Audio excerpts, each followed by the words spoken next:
Indiana Jones. It's a podcast about Indiana Jones. Every movie, 1 minute at a time. Indiana Jones Minute. Welcome back to the Indiana Jones Minute, the podcast in which we celebrate and discuss the film Raiders of the Lost Ark 1 minute at a time. I'm Tom Taylor. I'm Pete Mummert. I'm Jerry Porter. And I'm the other guy, Brett Stillo. Welcome back, other guy. It's good to see you again. Thank you. Glad I could make it. I am too. It was touch and it's go Wednesday already. Yeah. The week just flies by. It does. It's rough. Well, we got exciting minutes going on. That helps pass the time. Including minute 78, which begins with a Nazi mechanic bashing a plane with a wrench, and it ends with Indy getting punched for maybe the 7th or 8th time in this 1 minute.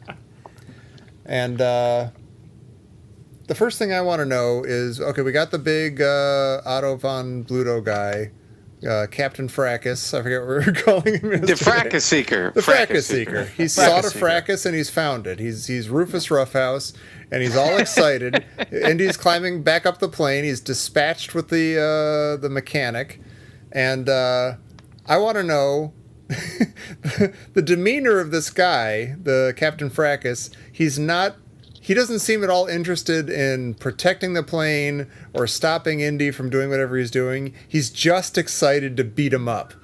He's just excited to be in a fist fight with him. And that wrench, he wails on that plane. That's got to be like a 6-inch gash. Yeah, that plane's not going anywhere anyway. Indy's already won. I hate this airplane. But, yeah. And this guy, say what you want about Otto von Bluto, but Indy kicks him as hard as he can right in the boing loings, and he doesn't even flinch. Wait, I figured it out. There's two reasons. A, he's a eunuch. I mean, B, he has the Ark of the Covenant in his pants. Oh, that's possible. That's how they fit it in the plane. Well, there's no way. There's no way that he just doesn't flinch at all. In the boing loin. He was castrated by Sally Bowles in 1931. It's a different movie, but yeah.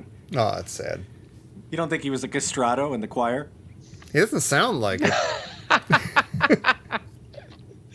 Yeah, keeping it alive. So here's my theory about Otto. Okay. Is, if we were doing the 12-hour Netflix Indiana Jones the series, there'd be a deleted scene where Otto is in front of Dietrich, and Dietrich is saying, "So, another digger died," and it'd Otto be, "Oh yeah, he fell down. Too bad." Yeah, I think he's just a psychotic brute, and he like you said, Tommy, he likes to beat people up, and this is not doing his duty or protecting the plane. He wants to beat this guy up. Yeah. And, and maybe he wants to kill him. So he says, "Hey, that Amerikaner that everyone is looking for. Yeah, he fell down. He went boom." He's in my radius of roughhouse. I'm so excited. He's like a hobby pugilist guy. He is. He goes into like a stance, like a boxing stance. Yeah. And Indy's business, when he comes, like we're not talking enough about that. He's like, okay, here I come. Like the beginning of this fight is actually really funny. Like Indy comes down, he's like, okay, Marcus of Queensberry rules, here we go. And he's like, "Oh, your shoe's untied," and kicks him in the nuts. And it's awesome. It's like straight up Bugs Bunny tactics. It is. Completely. Yeah. It's like, why didn't he just drop a banana peel? Yeah. Would I kick you in the nuts if my friend Rocky was in there? You might, Rabbit. You might. So we were talking about how this was all improvised, and apparently all the dirty moves were Harrison Ford's idea. He said he wanted to show that he was going to do anything to get the Ark. That's awesome. I love it. It worked. Yeah. I mean, when you see it happen, it's like, oh, yeah, of course you'd kick that guy in the nuts. He's going to kill you otherwise. In a way, this is a scene we've seen a million times. It's the big bruiser against the little guy. Yeah. Except, this is Indiana Jones. It's not Bob Hope. It's a totally different. It's like, yeah, he's going to fight dirty. Yeah. And, we know from the Bazaar scene, this guy can fight. He's not a wimp. But, yeah, he's just up against, Otto von Bluto. Yeah. Max Schmeling's ex-lover. One might even say that it's a little bit of a David and Goliath story. It's all biblical. Yeah. Every single second. Yeah. I kind of think Indy looks exactly like Buster Keaton when he winds up. Yeah. He kind of leans back. Yeah. And he does that big sort of Here wind it up comes. punch. Yeah. And actually, to jump ahead, that fall, when Yeah. Otto punches him, and it's that, he kind of staggers and then thump, that's completely Buster Keaton. Sort Yeah. of landing on his butt and then that little cloud of smoke, that to me is a little homage to Buster. And it's almost like a little Rascals moment. The look on his face when he lands on his ass. He's like, oh. It's incredible, though, because you really feel it. Yeah. Like, it just, Yeah. whatever that means, you're just like, oh, my God. I know what it feels like just to be, even when you, like, boink your head or something, and as you're coming down the stairs to the basement or something, and everything stops. If it hits really, you get hit really hard, and you're like, oh, my God. Yeah, for the next 10 to 12 seconds, this is all that's happening, Yeah. is me having hit my head. It's just like you're just kind of staring at the inside of your skull. Yeah. And there, that dazed look there, you could almost picture him thinking, yeah, maybe I don't need this arc. Yeah. This is not worth it. Go with God, Germans, please. And then Harrison Ford lobbied Spielberg to bite Pat Roach. And he bites him here, and that does. sound is disgusting. Yeah. It sounds like he's crunching apples. Oh, Like, what is he biting? I think it's that same sort of iceberg lettuce noise that Marion when she bites into that sandwich several minutes back in the tent. Like I think Ben Burt let his wife's cheese casserole harden overnight, and then he bit into it. That's what that sound comes from. No, I think those are Doritos, actually. Ben Burton Doritos. It's that crunch. He didn't even know he was recording. He was just sitting in the booth munching on Doritos.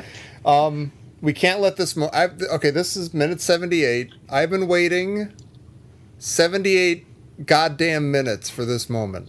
This is almost the reason I wanted to do this podcast with Jerry Porter. As long as I've known Jerry, he's been a fool.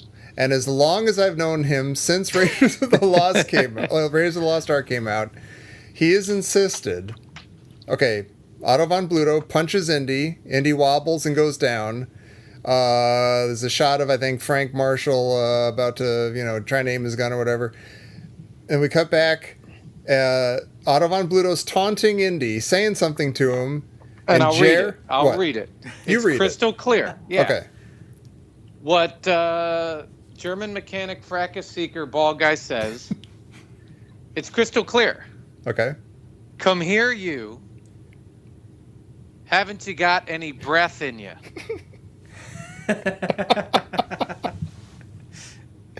I want everyone at home to stop this podcast, go get your nearest copy of Raiders of the Lost Ark, go to minute 78, second 48, and listen to what he says. And if any of you think that he is saying, come on, you, haven't you got any breath left in you? I want you to send whatever money you have to Jerry Porter, P.O. Box, I guess I knew what I was talking about, Lane, Anytown, USA. Because Jerry and I have been fighting about this for as long as I've known him. And I know I'm right. He knows he's right. And I guess now Pete's going to be the tiebreaker. It's come here, you. Haven't you got any breath in you? And it's good, Pete, because you speak German. Yes. And you speak English. He says, hey, you up there, do you have any breath in you? Stop it. That's not funny. That's not funny. No, he doesn't. My heart just went cold for a second. I don't have any breath left in me. But come here, you. Yeah. He's taunting him. Yeah, but not in English. Oh, he's taunting him in English. No. So the German No. guy goes, hey, du da, Junge, komm runter da, unter jetzt. And that's, hey, you there, young guy, come down right now. Young guy. Yeah, but he's talking about the earlier part. I know. He's getting there. Yeah. Yeah. By the way, once again, I am stunned that he's actually speaking German. I'm stunned. That's incredible. But then actually, the line that you're talking about, I can understand. Oh, for real? Well, that's because it's English. Stop it. I think it is. It is not English. God It's not. damn Look, it. I will put my Ark of the Covenant back down on the table and say, okay, open it up to the listeners' crusade. I just washed that table. And then, as long as people give it a fair shake, and they listen to it, and then we'll have a poll. See, what bothers me about this, I don't know what he says. I don't speak German. At this point, maybe he's just speaking gibberish like I was expecting they were all along. But it's like the Nick thing that Tote does. It doesn't even sound like he says Nick. He says like net or something. He says, I don't know what he says, but he's not saying Nick. The guy's name isn't Nick. I don't care what anybody says. This guy is not saying, haven't you got any breath left in you? It doesn't sound like he says that. Haven't you got any breath in you? See, and here's the thing. You don't need to know German. I need to know because he's English. not speaking German. I recognize English. I've been speaking it for years now. You're an editor. I'm an editor. I look at words all day long. But he says it, it's kind English of like a sounds sound like that. colloquial thing where he's just like, he's grabbing them like, he's not actually, sort of, it's a rhetorical question. The words do not sound like, haven't you got any breath left in you? Listeners Crusade poll. Yeah. Maybe it was just like a really bad put down in Bavaria in 36. And so then I said to him, haven't you got any breath in you? Woo-hoo! Burn. Fun face. Oh my God. Okay, well, we'll do something online so the people can speak, and whatever they decide, I know I'm right. It's going to be the same sort of East Coast to Marshall College on the West Coast. It's just, It's like, oh, no. He actually took a biplane over to oh my God. Eric Drysdale, Scott Roseanne, Steve Crouch, they'll all agree with me. They're all East Coasters. Exactly. That's what I'm saying. Yeah. The brain trust, the birthplace of intelligence. Well, fortunately, they all speak English, too. Yeah, they recognize their native tongue. We do have some native German speakers in our listeners group. We do.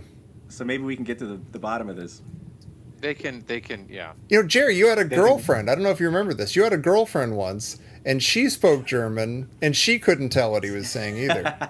That's because she didn't need nuts. to use her German skills. That was not my point. I'm just saying it's funny that we keep being frustrated in this after all these years. No, it's true. I want to kill myself. It binds us. Put it in the book, Pete. It surrounds us and binds us. Tom and Jerry's hatred over this part of Raiders of the Lost Ark is a direct tie to Star Wars. Okay. Minute 78. The end. Yeah, the Crucible. The end of my friendship with Jer. Oh my God. I guess we can keep talking about the movie now. Yeah.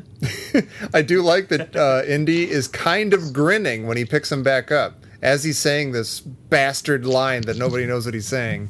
Except me, I don't know what he's saying. Anyway, but as he's picking Indy up, Indy's kind of like, he's got like a little bit of like a tired, beaten up grin, which is funny because he's actually getting the stuffing He's kind of like, pounded out of him. okay, just got real. Yeah. If it was a cartoon, there'd be like, there'd be stars orbiting around him and baby ducks. And, Right. He'd be talking to the Tweety birds. Birds. little cartoon arcs are going around him. Yeah, melting him. I honestly don't remember how this minute ends. Oh, it's it ends with a guy. The guy tries to. He takes like a really weird haphazard shot. Yeah. It's like oh, there he is, and the guy just kind of. Oh, with the gun, the pilot up on top. Yeah, the pilot. I feel bad for him. He's like he's playing a video game and he's waiting. He's like, sooner or later, That guy's going to come out this way. It's like whack-a-mole or something. Some guy's Yeah. going to come out that way and I'll So- take a shot at him, and he totally misses.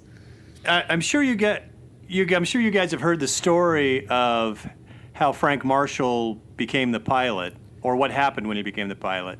I just You know, remember hearing that it was very on the spot.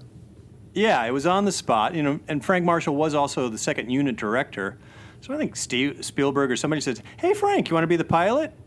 Sure, sounds like fun. It's Hollywood. So they put him in a leather helmet and a heavy flight suit in Tunisia, and he sits in a cockpit Oh my God. with a glass canopy, hour after hour after hour. Wow. That's a fun cameo. No, wow. Movies. Yeah. The Dream Factory. Wow. Biggest mistake of his career. He turned out all right. He did. He got rehydrated after that.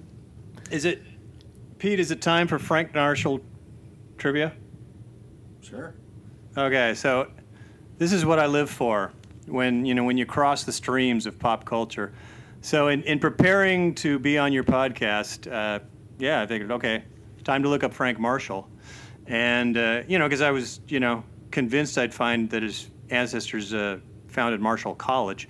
But Frank Marshall had his father was a guy named Jack Marshall, who was a guitarist and composer in Hollywood. And in the 1960s, he did a lot of television work. And he did a little theme. He wrote and recorded a little theme for a show called The Munsters. Oh, wow. Yeah. Wait, he wrote the theme for it? Yeah, Frank Oh my Marshall's gosh. dad is the composer and guitar player and recorded the Munsters theme. That's huge. Yeah, Wow. crossing the streams. I hope when it's at some awards banquet when Frank Marshall appears on stage, they play the Munsters theme. And only you will know why they did it. And now everybody listening. That's right. So, folks, if you ever get to meet Frank Marshall, just look at him and go, no, no, no, no, no, no, no, no, no. He will appreciate it. Yeah. He'll be like, I'm back in the cockpit again in that sweaty thing with a leather helmet on. Taking pot shots at archaeologists. Well, all right. Now it's time for the people to speak. Yes. We'll put something on the site, try to get people to settle this score for us. But Pete, in the meantime, well, yeah, where can people go to weigh in and say that Jer's a big dummy or that I'm smart? The best place to do that is probably on Facebook at Indiana Jones Minute Hey, and the Listener's Crusade, or on Twitter. I have a feeling Tom will put a poll up both places. Come check us out. You can find us on our website as well, indianajonesminute.com. and please come back tomorrow where we will discuss minute 79 of Raiders of the Lost Ark here on the Indiana Jones Minute. Hey, you! I got any breath in you? I got any